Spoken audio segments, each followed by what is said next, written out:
How's it going, everyone? Namaste. Today is Thursday, May 26, 2022, and this is a special video because it talks about something very dear to me, very personal. It is the closest thing that I think to any kind of divinity or higher power there is in my life, and that is calls to the universe. When you are stuck and need something beyond yourself, something like that anyways. And I have found in my life that there has been a few times in my life where I have been unable to affect a situation or make a change or overcome a challenge without something beyond myself. And it's almost like there is this invisible hand. Just pretend my hand's invisible. So I pretend I'm holding it up and it's invisible. It's almost like there is this invisible hand that is a master chess player, that is God, the universe, higher power, source energy. It's probably all the same thing, just worded differently. And this master chess player will only take his invisible hand and move you or other people as chess pieces when there is a fervor and a desire and a belief and a congruence with that desire that reaches some level, some pinnacle, some threshold, that it must be so. And it's only, hi Dido, that when that energy gets to that pinnacle or threshold, that the chess player, the chess master of the universe, exercises his invisible hand. And I felt this very clearly at the end of my marriage in 2014. It was something that I knew had to end, and it took a few years, but the invisible hand took some chess pieces and put a person in my path that gave me the courage to make that extraordinarily hard decision to end my 14-year marriage. That was hard, and I cried for several years after from grief. And in fact, it took about 6 months. It took into 2015 before it really hit me, and then I grieved for a couple years the end of that marriage and being with my kids regularly, and it took some time to get over. I spent many hours crying in my basement apartment about it. But that call to the universe propelled me on this path of personal growth and discovery that I'm on today, this very important path that I feel so much resonance with. And I felt the invisible hand with my back surgery and overcoming Lyme disease. There were moments with both of those where I laid in this bed here, this bed that you see right here, where I laid in this bed and I cried and called out and said, I can't beat this alone. I don't know what to do. Please send me someone, send me help. And eventually that help did come with my back surgery. It was a clinic here in Draper called Corner Canyon Wellness. And they got me back on track. And with Lyme disease, it was reading a forum post. It was only after I spent hours upon hours each day in diligence and research and study that I read a random forum post that mentioned Lyme disease as a cause for my symptoms, and it resonated. When I read it, I said, yep, that's it. So fast forward from 2018 to the year end of 2020 through 2021 through this now beginning of 2022, and once again I found myself in a situation that I was stuck and in limbo, that I could not make a decision, that it was so hard and I felt so stuck that all I could do was stay stuck. Because how do you make a decision when you're in love with someone and you know the relationship needs to end? How do you navigate that? That's beyond my ability. I don't know how to navigate that by myself.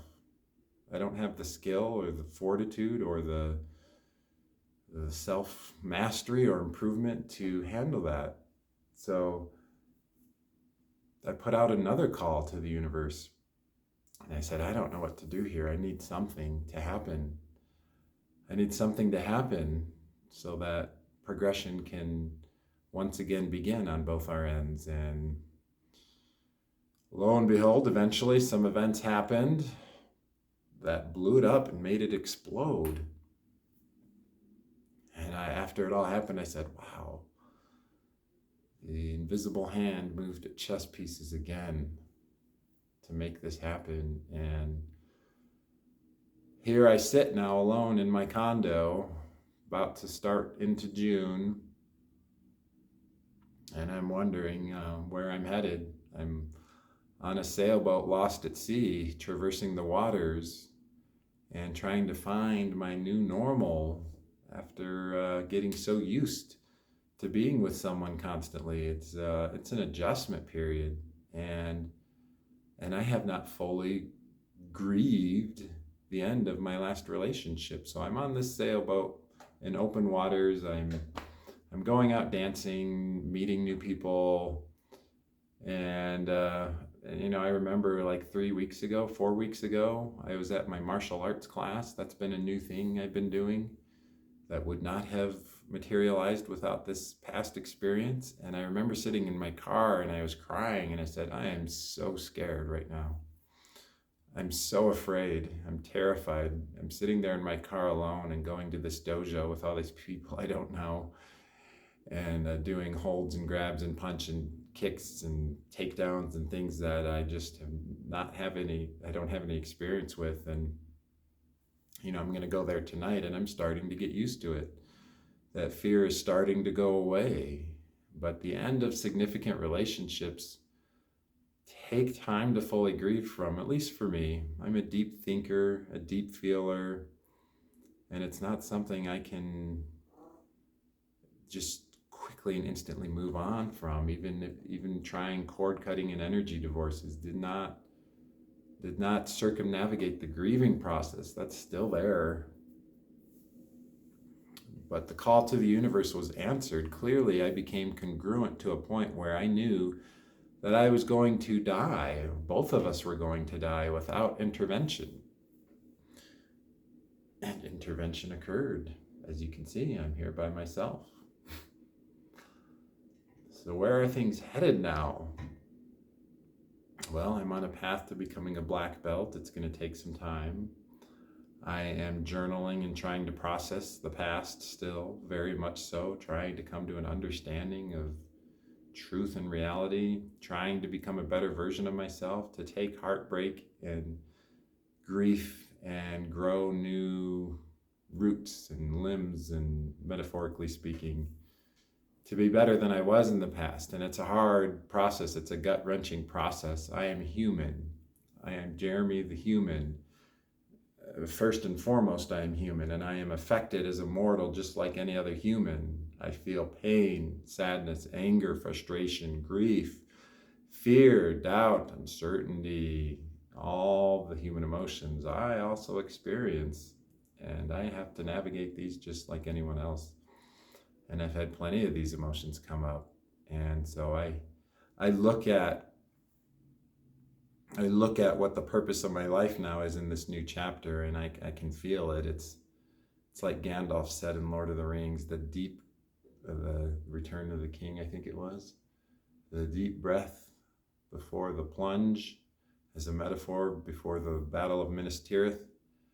And that's what I'm feeling. I know that eventually this grieving process will end and I will start this new chapter of my life. I already have started the new chapter, but the new chapter really will begin when my energy is completely my own again.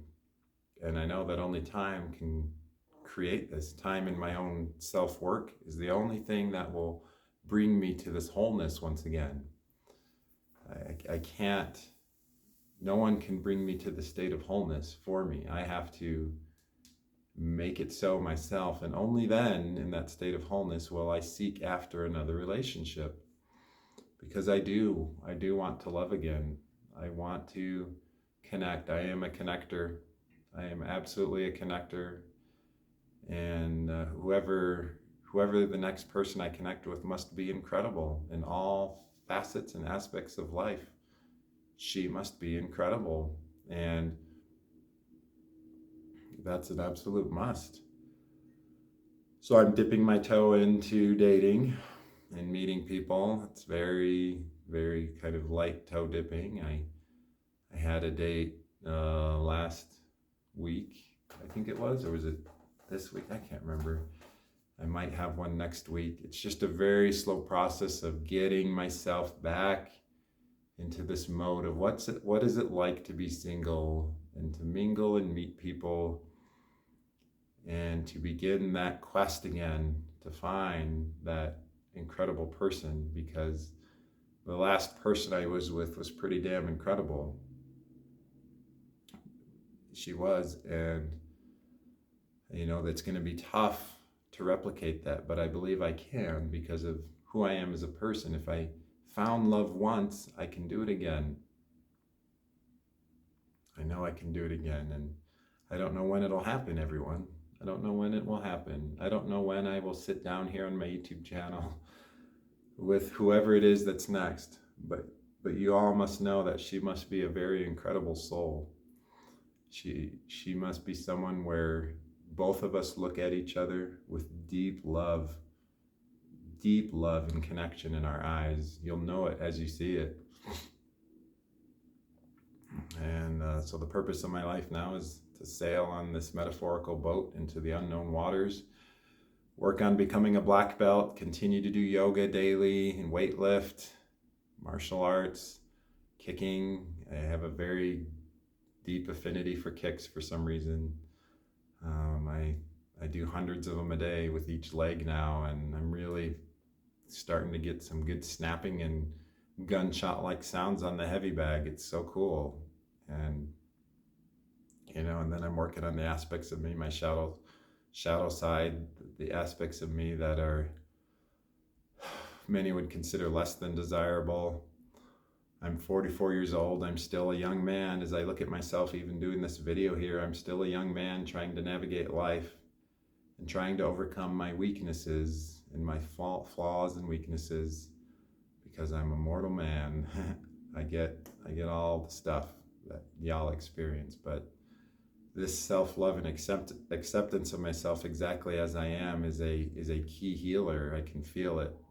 That I look myself in the mirror and I say, Jeremy, you are magnificent exactly as you are. You don't need to lose those 5 extra pounds or get to this body fat percentage or become a black belt or find that another amazing woman. You're fine in your state exactly as you are. And I think at any age, if that could be instilled as us as humans, we'd have a lot less mental problems in this world.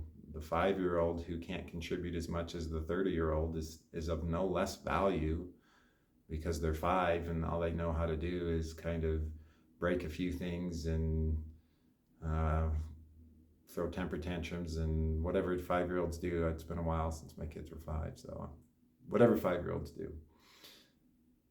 They're of no less value because they're 5 or 30 or 44 or 55 or 75. We're all humans trying the best we can in life. And for our short little blip on this radar of life, because our life is just a blip, all of you watching in 100 years, we're all dust.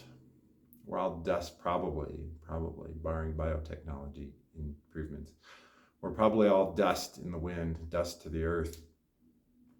And all the things we think that are so significant and important, and how important we think we are is really just largely insignificant in the grand scheme of the universe. We are simply here in a giant storybook of life for a very brief sentence or paragraph. And then that's our time. We have served our time in this life and in this world. So this is the master chess player that is the universe. the invisible hand that only once you reach a certain energetic level and congruence and belief and desire for something, then the master chess player invokes its hand. And I also believe that the master chess player will invoke its hand when too much stagnation occurs. When growth is not happening, the master chess player just knows how to make little moves within us. It's uncanny. Like I said, I've experienced it a few times, and apparently Dido has too. So thank you so much for watching. I'm curious to hear if you have experienced this invisible hand in your life. Some would call it an answer to prayer. Some would call it divine intervention, or the force of the universe acting its will, or any number of things. But I'm curious to hear what y'all think about it, and if you have experienced it. I have a few times in my life, and it's always after it where I'm like, wow, I did not see that coming. I can only connect the dots backwards. And I feel like years from now, I will also be able to connect the dots backwards once again and say, wow, like from this point to back here when I was having so much grief, and look at everything that's occurred and happened, and wow, there is some divine orchestration that has occurred here. So that's my hope for all of you, that you'll be able to experience this invisible hand, but be ready. It's kind of like making a wish with a genie. You don't really know how this wish is going to be granted, so be prepared for a surprise. All right, namaste. Y'all are loved and appreciated. I'll see you in the next video.